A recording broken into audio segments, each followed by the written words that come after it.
Hi friends, welcome to my channel. ఇక పెళ్లి పీటల మీద పూరి శివ కూర్చుని అయితే తాలిబొట్టుకి పూజ చేస్తూ ఉంటారు. ఇక వాళ్ళ పక్కనే ఎంతో సంతోషంగా కృష్ణప్రసాద్ శారద ఇద్దరు అయితే కూర్చుని ఉంటారు.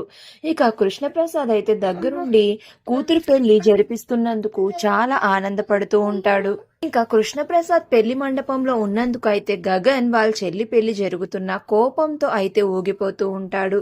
ఇక గగన్ కి భూమి సర్ది చెప్తూ ఉంటుంది. ఇక అప్పుడే పంతులు గారు బాబు మాంగళ్యధారణ కానివ్వండి అని చెప్పడంతో ఇక శివ అయితే సంతోషంగా తాలిబొట్టును తీసుకుని పూరి మెడలో అయితే కడుతూ ఉంటే వెనకాలే ఉండి భూమి పూరి జడను పైకి ఎత్తి పట్టుకుంటుంది. ఇక శివ అయితే పూరి మెడలో తాలి కడుతూ ఉంటాడు. ఇక అప్పుడే కరెక్ట్ గా అపూర్వ అయితే నక్షత్రని, బిందుని, మీరాని తీసుకుని అయితే చాలా సీరియస్ గా పెళ్లి మండపానికి అయితే తీసుకుని వస్తూ ఉంటుంది.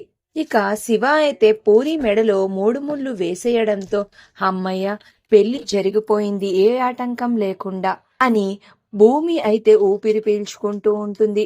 ఇక అప్పుడే అక్కడికి వచ్చి చూసిన అపూర్వ, నక్షత్ర, బిందు అయితే అయ్యో పెళ్లి అయిపోయిందా, 3 ముళ్ళు వేసేశాడా అని ఒక్కసారిగా వాళ్ళ ముగ్గురు నోర్లు వెళ్ళబెట్టి అలా చూస్తూ ఉండిపోతారు.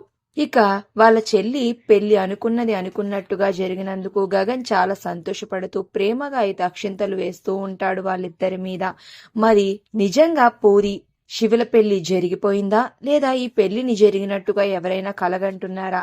అసలు శివ ఎవరిని పెళ్లి చేసుకుంటాడు, పూరినా బిందునా అనేది నెక్స్ట్ రివ్యూలో తెలుసుకుందాం. మీ అభిప్రాయాన్ని తప్పకుండా కామెంట్ చేసేయండి. Thank you for watching.